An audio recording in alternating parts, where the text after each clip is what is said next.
the entire money-structured and materialistic-oriented society is a false society. Our society will go down in history as the lowest development in man. We have the brains, the know-how, the technology, and the feasibility to build an entirely new civilization.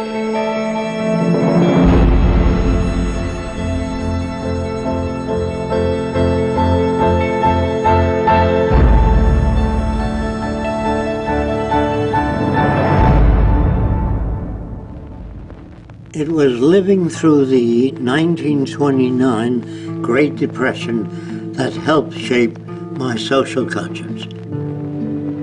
During this time, I realized the Earth was still the same place. Manufacturing plants were still intact, and resources were still there, but people didn't have the money to buy the products. I felt the rules of the game we play by were obsolete and insufficient. Misery, suffering, and war provided the incentive for my life's work. I was also motivated by the seeming incompetence of governments, the academic world, and the lack of solutions offered by scientists. I realized instead of working with individuals, a more effective method would be to redesign the culture. This began a lifelong quest to finding solutions to the many problems that we have today.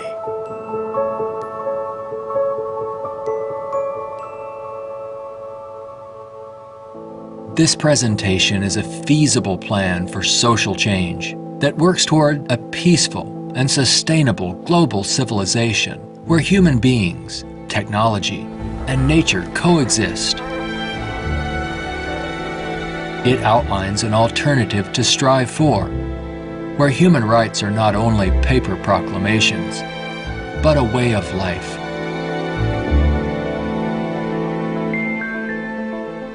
It is called the Venus Project.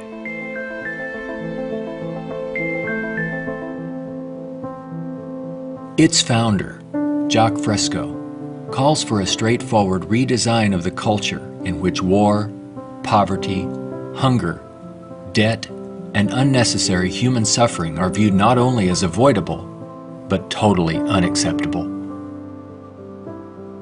It is becoming increasingly obvious that anything less will simply result in a continuation of the same problems we face today.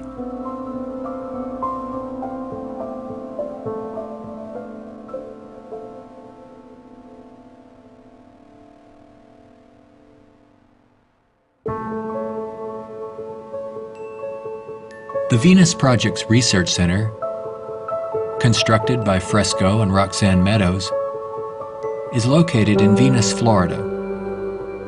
It addresses many of the root causes of our difficulties. But what are the real origins of our problems?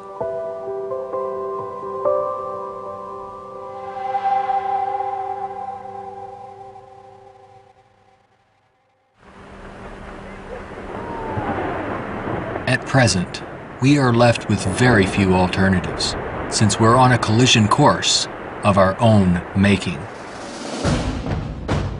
Answers from yesterday are no longer relevant.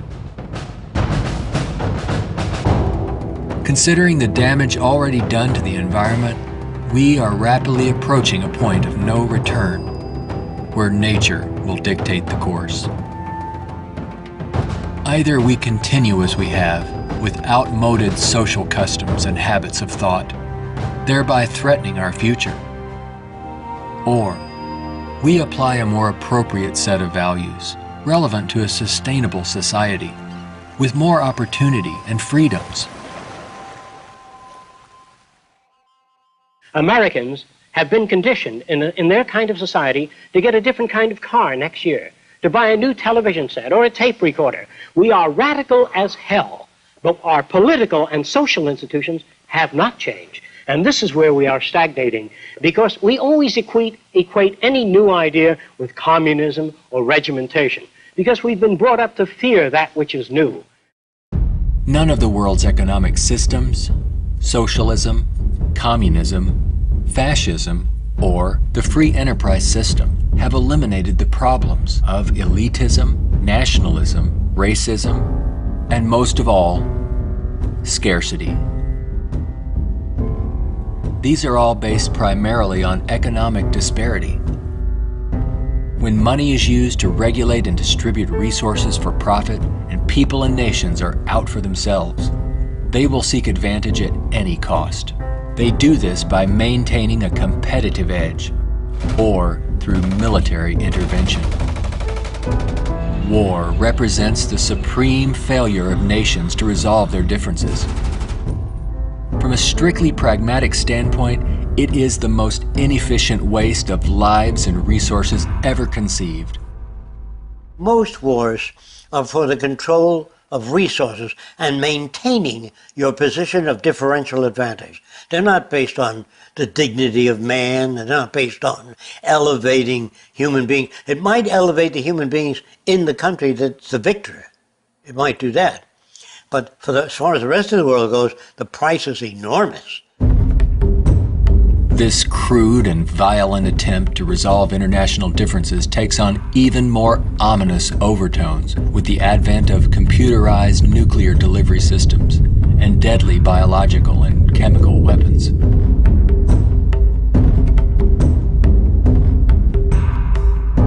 Yet it is a windfall money-making opportunity for those who profit by the military-industrial complex. If the profit were taken out of wars, do you really believe we would have them? If they draft you into the army to serve this country, you put up your life for this country, they should draft all the war industries. Every cannon maker, machine gun maker, automobiles, jeeps, warships, all drafted, so that on the same basis of pay as the army. Then it's real. But if you make millions selling warships, machine guns to the army, then it's corrupt. I would, if I had my way, if we had millions of men in the army, I'd send them to school to become problem solvers, how to get along with other nations. That's what we have to do, not kill. When soldiers are just killing machines, they're trained to kill. I would train them to be able to go to Mexico and bridge the difference, and go to the Arab world, see if they can bridge the difference. So bring them all together, all the nations. War is not the only form of violence imposed upon people. There is also hunger, poverty, homelessness, and unemployment. The acceptance of these conditions as expressive of human nature is a myth used to keep things as they are.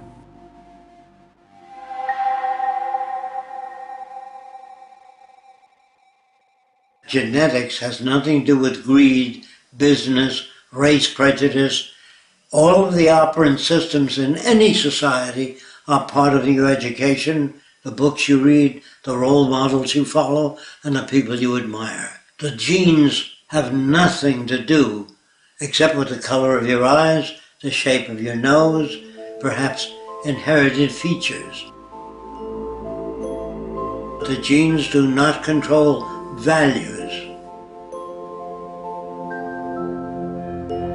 And even if you're born with a much better brain than another person, meaning better receptors, the quality of the tissue is better, I would say that if you have a better brain and you live in a fascist country, you become a fascist faster. The brain has no mechanism of discrimination. The brain can't tell you what is relevant or less relevant, except experience. We are not born with greed, envy, hatred, or bigotry.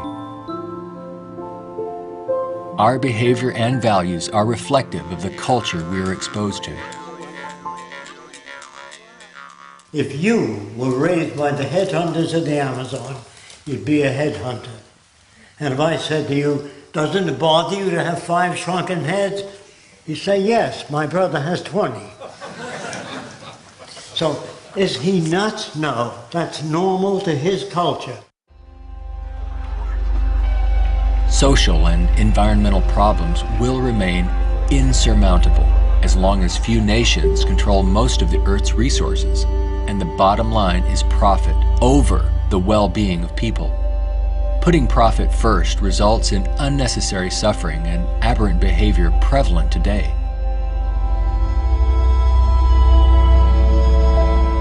Many people feel that we need the rule of law to eliminate our problems. We have many laws, thousands upon thousands of them, but they are constantly being broken. Paper proclamations and treaties do not alter the facts of scarcity, deprivation, and insecurity. You can predict the shape of the future and the values if you know the trends of events and the ocean pollution, the scarcity of arable land. If you watch that degrading system grow, I can predict the riots and killing and assassination. In other words, human behavior is really generated by the surrounding environment. If there's a scarcity, say, of water, it is prized, and its price is high. Let's discuss scarcity as a system. Suppose it rained gold for about 3 days, gold dust. People would go out and shovel it in, fill the cellars, the attic, every drawer in the house. They throw out their clothing. If the rain kept up for a year, so the gold was all over the place, people would sweep it out of the house, take their rings off, throw them away, and so human behavior undergoes change to that condition. There's only a policeman in front of something that people have need for and don't have access to. So you put a guard there. But if lemon trees or orange trees and apple trees grew all over the place, you couldn't sell it. If you landed on an island that was so abundant with resources, you had 10 people, there were 1,000 fish for every person if you wanted it. There were 10 times the amount of breadfruit and bananas, money would not come into existence. Private property would not come into existence. If the island was big enough, there was 10 people, there were 8,000 acres. No one would give a damn about staking out this particular area. There are patterns of behavior that promote survival. There are social conditions that change our values and outlook. No one can write a constitution of required behavior without consulting the environment. So we'd better take care of the environment, we'd better take care of one another, and we'd better educate people to the highest possible levels of our ability in order to have a society. Even a peace treaty cannot prevent another war if the underlying causes are not dealt with. Maybe what is needed are ethical people in government who will work towards everyone's well-being.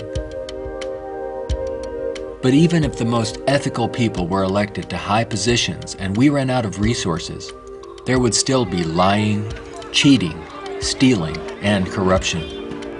It's not ethical people that are needed, but rather a way of intelligently managing the Earth's resources for everyone's well-being.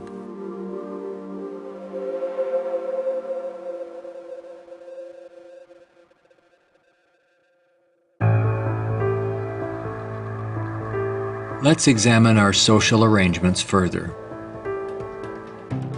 To maintain our economy, products must continuously be sold.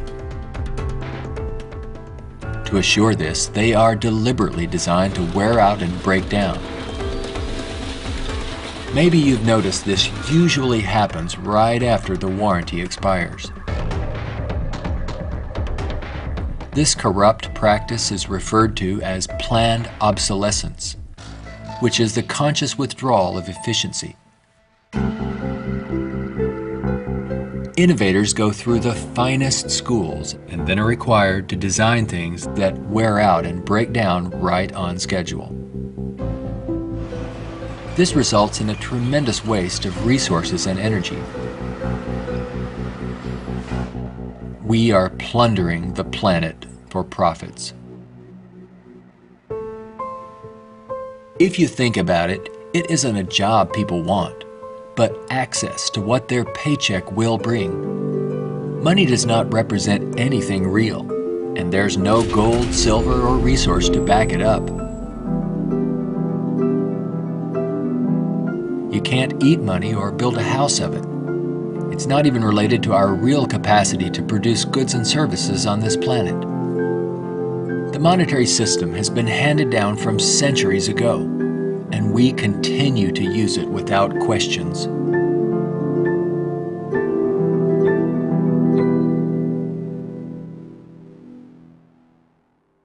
This system will keep installing more and more automation, cutting down on the purchasing power of the majority of people.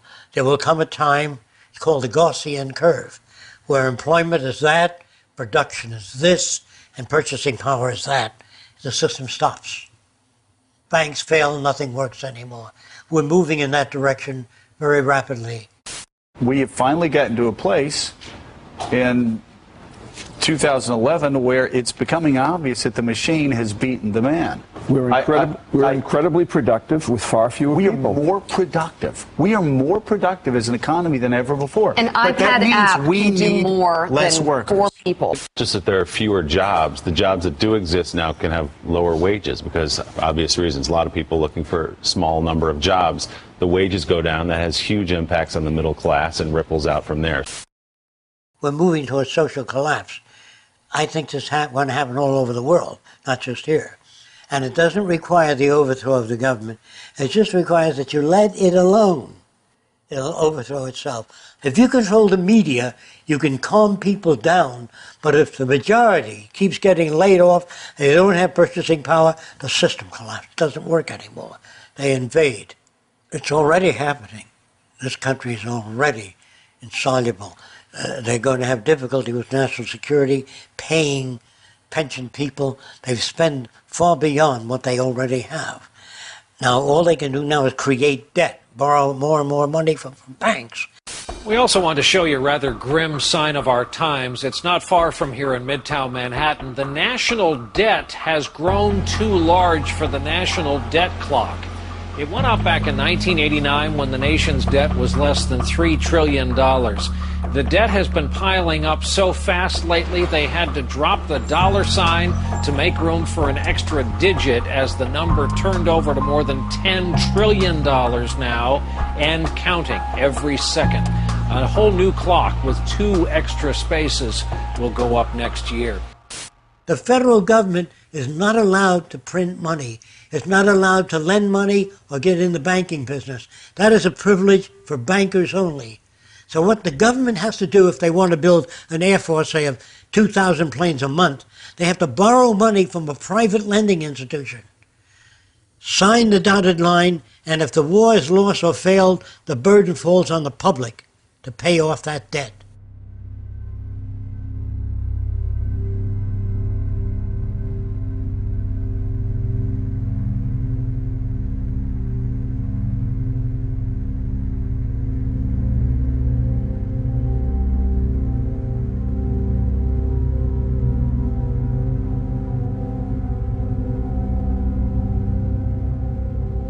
We find ourselves and our social constructs in a transitional state, a matter of social evolution. If we want to make it through these turbulent times, we must be able to adapt to change. All things change, including our social systems. Albert Einstein stated, "We cannot solve problems by using the same kind of thinking we used when we created them." Earth is still abundant with resources. Our practice of rationing resources through monetary control is no longer relevant and is actually counterproductive to our very survival. Today, we have highly advanced technologies, but our social and economic system has not kept up with our technological capabilities, which could otherwise easily create a world of abundance for all, free of servitude and debt. How can this be possible? There is not enough money to feed or house all people on this planet, let alone accomplish these more ambitious ends. But Earth has more than enough resources to meet the needs of all people, but only if managed intelligently.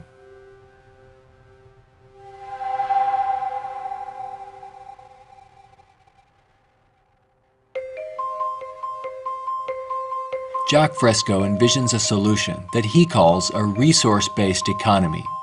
It is a socio-economic system in which all goods and services are available to everyone without the use of money, barter, credit, debt, or servitude of any kind. It is unlike any social system that has gone before.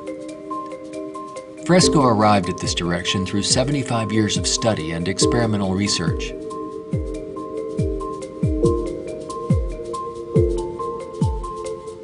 A resource-based economy operates on the basis of available resources and makes those resources available to every human being on earth, free of charge, without a price tag. So we have today more than enough resources to build a far more advanced society. I'm not talking about limited handouts so that people just get by. I'm talking about a very advanced civilization. We have the resources, we have the technology, all we have to do is apply it. One of the main aspects of the Venus Project is to eliminate scarcity. This is where the technology comes into play. Because if we set up a resource-based economy and some things are scarce, it won't work.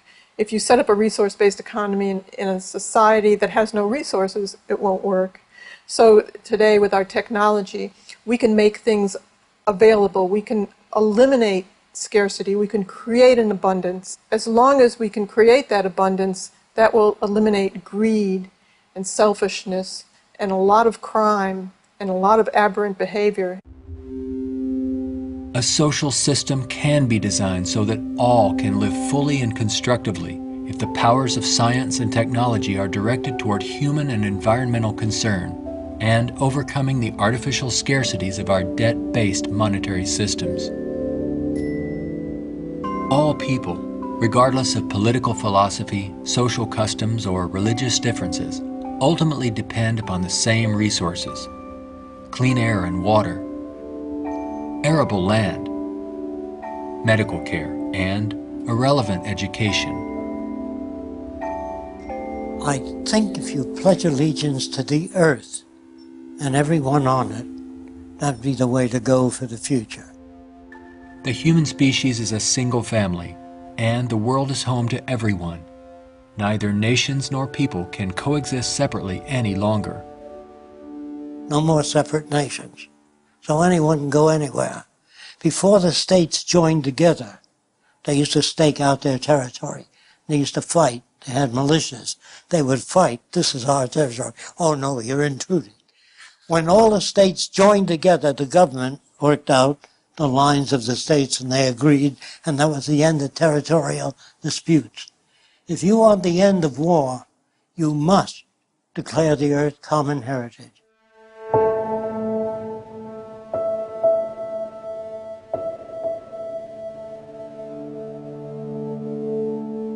This has nothing to do with those who want to form an elite world order with themselves and large corporations in control and the rest of the world subservient to them. On the contrary, a global resource-based economy enables all people to reach their highest potential, where they can thrive and grow in a society that works in their behalf, a society that protects and preserves the environment as well, one that understands that we are part of nature, not separate from it.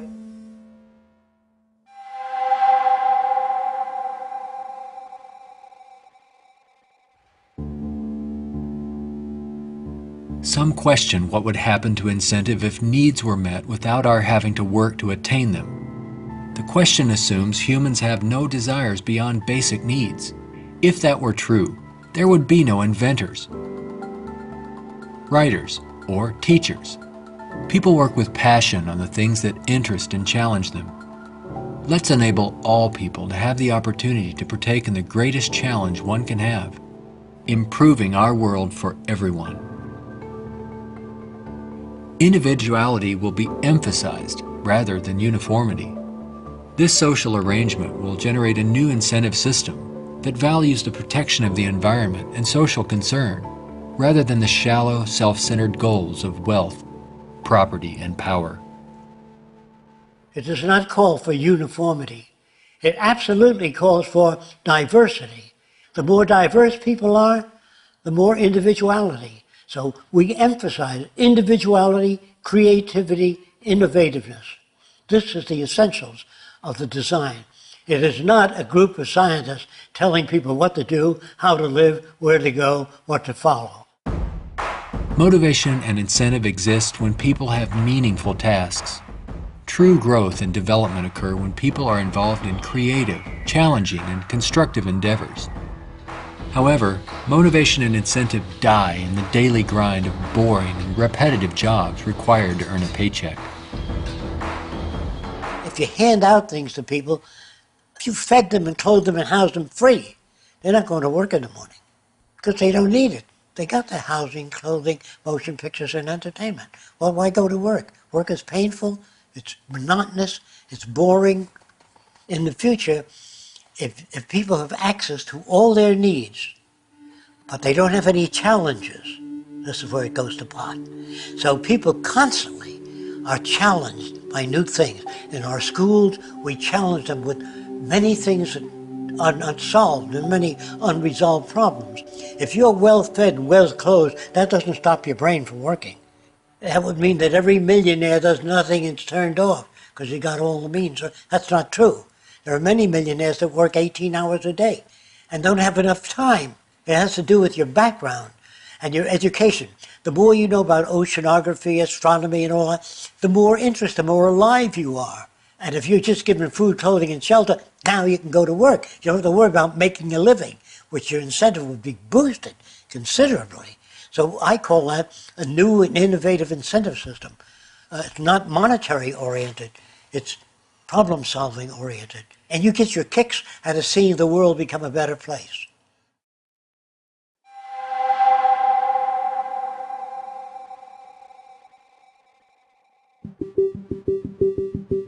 How can we use our technology wisely so that there is more than enough for everyone? To achieve this, it's mandatory that the planning for it be based on the carrying capacity of the planet's resources. Our entire infrastructure must be redesigned and operated as coherent, integrated total systems. This means we must consider our entire global community as one unit that includes everyone, and plan accordingly. Only in this way can we use our technology to overcome resource shortages, provide universal abundance, and protect the environment.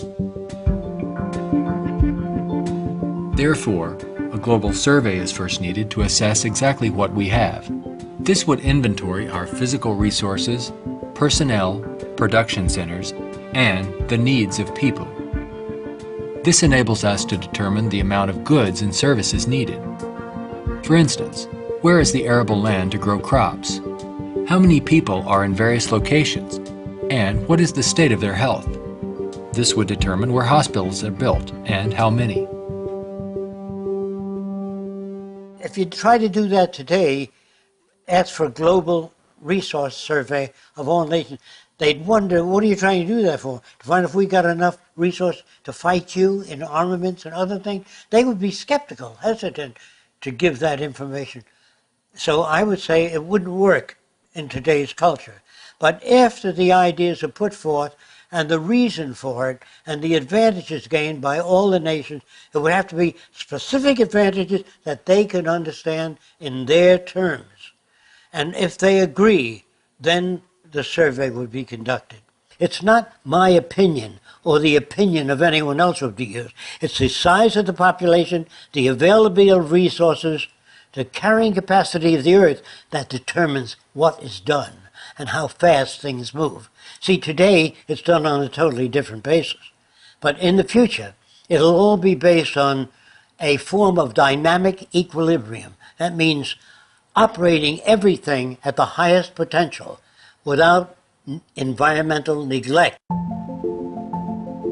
The key to achieving abundance and a high standard of living for all is to automate as much as possible in the shortest period of time. But during the transition, we have to bring together the technological capabilities of people working with computers and working with technology and building and designing methods of delivering these resources and the necessary industrial plants to process the resources. Our problems and their solutions are technical, not political. Most problems can be solved when technology and the methods of science are used to serve all people, not just a select few. But what is it that you want? You have to ask yourself, I want to live in a world where I don't have to fear that my children will go into another war, where there'll be deprivation or problems or disease. Do you know how to build that kind of world? No, I don't. Well, how do you go about building? You call upon the various divisions of science, bring them together, and say, these are the problems we'd like to solve. A scientific government doesn't mean that scientists rule or control people. It means they have better means for building transportation systems, better means for cleaning the air. They have the best means for restoring the ocean that we know of to this day. Computers can serve the needs of everyone when CyberNation is ultimately integrated into all aspects of this new and dynamic culture. One can think of this as an electronic nervous system, extending into all areas of the social complex. Their function would be to coordinate a balance between production and distribution, assuring there are no shortages or overruns. In this highly technical society, decisions are based on direct environmental, human, and industrial feedback.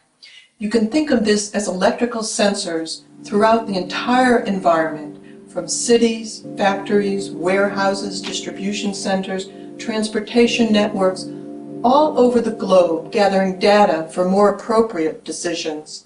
The decisions are based on the needs of society rather than corporate or private interests. It is not automated technology or machines we should be wary of, but the abuse and misuse of technology by selfish interests. Remember, it is people who decide what ends the machines will serve. If technology does not liberate all people for the pursuit of higher aspirations in human achievement, then all its technological potential will be meaningless. You always do a positive and negative study before you engage in the actual reconstruction of an environment.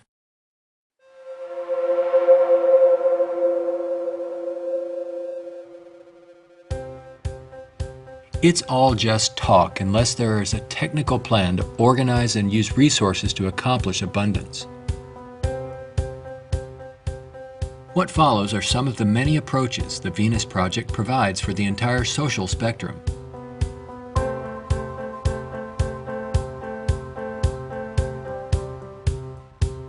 Today, more than half our population lives in cities that are polluted, dangerous, and waste energy. What we have to do is design a city as a living system, as an organism, as a university, that all of the cities of the future will be university cities that grow, that continue to exchange ideas. The city will have a built-in transportation system, so there are no accidents and no unthought out areas of technology. Medicine, botany, agriculture, the total system, one planning system. It is actually better to build newer cities from the ground up than to restore and maintain old ones. Fresco uses a systems approach to designing new cities. They're desirable and pleasant places to live. The notion that intelligent overall planning implies mass uniformity is absurd. Cities would be uniform only to the degree that they would require far less materials, save time and energy, and be flexible enough to allow for innovative changes while preserving the local ecology. If we design our cities to meet human needs, you don't have most of the problems that are prevalent today. In the Central Dome, you have childcare, schools, dental care, medical care. In the production and design of the cities, we work out 1/8 of the city system, and then we reproduce it instead of have architects design each building and each structure, which is a tremendous waste of energy and talent. When working on solving the housing problem for all the world's people, construction techniques would be vastly different from those employed today.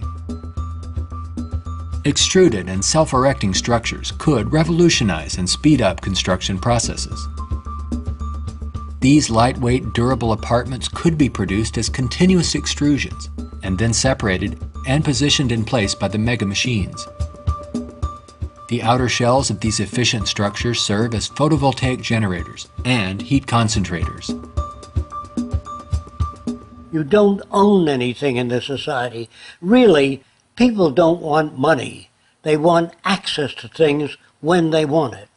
And people in a society of abundance, having access to things, will really no longer begin to store and accumulate things. We recycle it, update it, make it better. Take the same materials of an old car, weighs just as much as a new car, so there are no old cars. Old cars mean danger. If you drive a very expensive car and somebody else drives a beat-up old car, if their brakes fail, you may die. We don't want any old cars on the highway. We don't want anything that breaks down. We don't want anything that takes looking after. In a resource-based economy, people may access whatever products they need without the burden of having to purchase, maintain, or insure their possessions. In this way, there is much more to go around for everyone, and products are always available when needed. Anything people may need is available in these outside access domes. Sculpturing materials, musical instruments, somewhat like the public library. They can go down and access a camera or a bicycle or a wristwatch. Anything that they need is available without a price tag. That would mean we must achieve a level of production that's so high that scarcity no longer exists. That will prevent almost all crime. So there's no way of segmenting or making this system just or equitable. We have to make a system that assures human rights. You know, when everybody has free access to goods and services, you don't have to fight for women's rights or black rights. It's an automatic in a society that's set up that way. You don't have to make laws, don't steal. It would bypass that behavior. Surrounding the central dome, you have the research centers. Centers that do work that's relevant to the sustainability of the entire community. As we move away from the research centers, we come to the recreational area, which has tennis courts and all of the games that people require.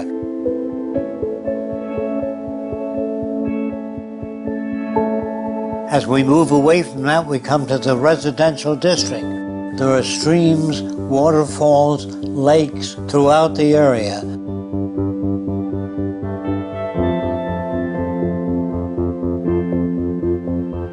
We could provide a wide range of unique homes and apartments that can be relatively maintenance-free, fireproof, and virtually impervious to adverse weather conditions.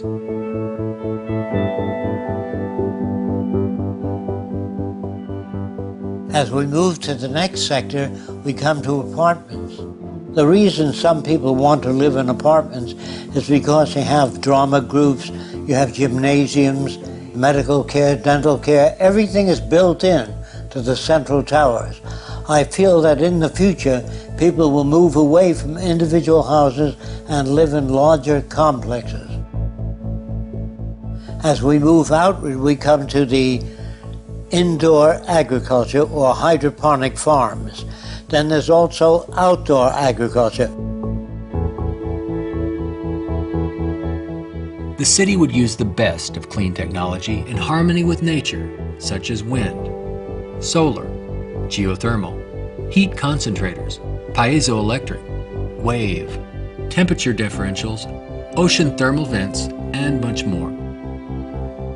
A major development for generating energy in the future could be the construction of a land bridge or tunnel across the Bering Strait.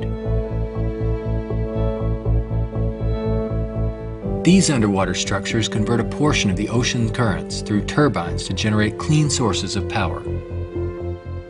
By using these sources of energy, we could power the Earth on clean energy and enable all people to enjoy a very high standard of living for thousands of years to come. There's no need for the use of polluting hydrocarbons any longer. Pollution will be a thing of the past. All transportation will be integrated into a worldwide transportation system. Transportation within cities will be by transveyors. City-to-city travel will be by monorail.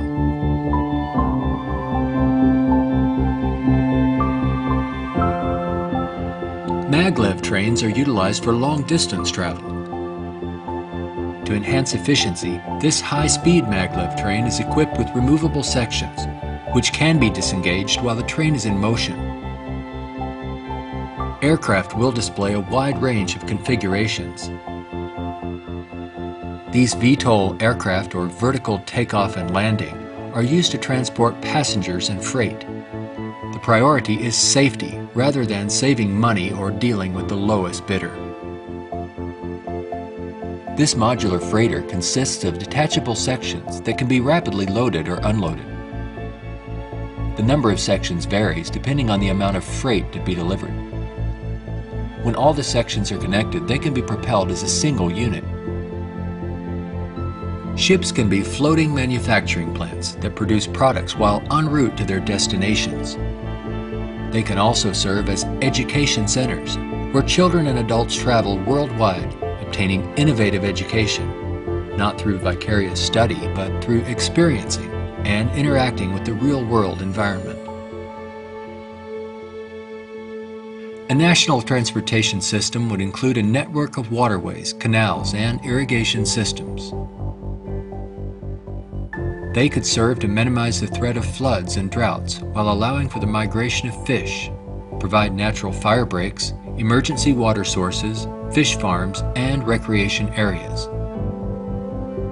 When we unleash science and technology directly into the social system without the restrictions of the marketplace, finances, or patents, we could achieve a very high standard of living within a very short period of time. This society would continuously improve, changing rapidly through new technologies, inventions, and ideas. It would be an emergent society rather than an established one like we have today. Imagine living in an extraordinary oceanic city, helping to restore the ocean environment while eliminating land-based population pressures.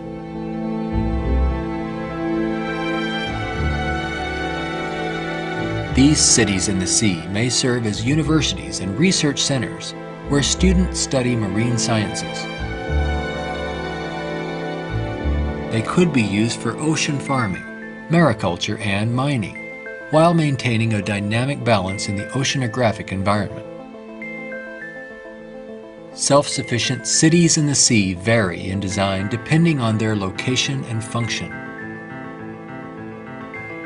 This undersea observation station permits people to view marine life in its natural habitat. These mariculture and sea farming systems cultivate and raise fish along with other forms of marine life to help meet the nutritional needs of the world's people. These structures would permit the free flow of water throughout. Using technology in this way would make it possible for a global society to achieve social advancement and worldwide reconstruction in the shortest time possible. Utopia, if it's ever established, will die, will stagnate. Whereas what I'm talking about, an evolving culture or an emergent culture, I have no notions of a perfect society. I don't know what that means. I know we can do much better than what we've got. I'm no utopian. I'm not a humanist. I would like to see everybody living in warmth and harmony. I know that if we don't live that way, we'll kill each other and destroy the earth. This new lifestyle, while providing leisure and recreation, would also enhance knowledge and creativity for everyone. The measure of success would be the fulfillment of one's personal interest, rather than the acquisition of wealth and self-centered goals. A resource-based economy would not only change our environment to make it clean, efficient, and enjoyable, but it would introduce a new value system appropriate to the direction and aims of the new innovative approach. With education and resources made available, there would be no limit to the human potential. Everyone will have the freedom to pursue whatever constructive field of endeavor he or she chooses, without the economic limitations that we face today. We are now at a time when decisions must be made if we wish to evolve from our present culture of scarcity, waste, and environmental destruction to a sustainable society of ecological concern and abundance. A nation without a vision of what the future can be is bound to repeat past errors over and over again. If we say dishonestly that man is the highest form of evolution which you get in school, man destroys the oceans, the fish, the atmosphere, one another, and man flies over a city, presses a button, and burns everybody in the city with nuclear weapons. Is he the highest creation of nature? Not yet, in my opinion. We've got a long way to go. We could either develop paradise on earth or oblivion, wipe ourselves out. Only the future will tell. It's what you do to make the future. We can create a world where war and want are distant memories. When all of science and technology are used within a global resource-based economy for the protection of the environment and the well-being of all, only then will we understand what it means to be truly civilized.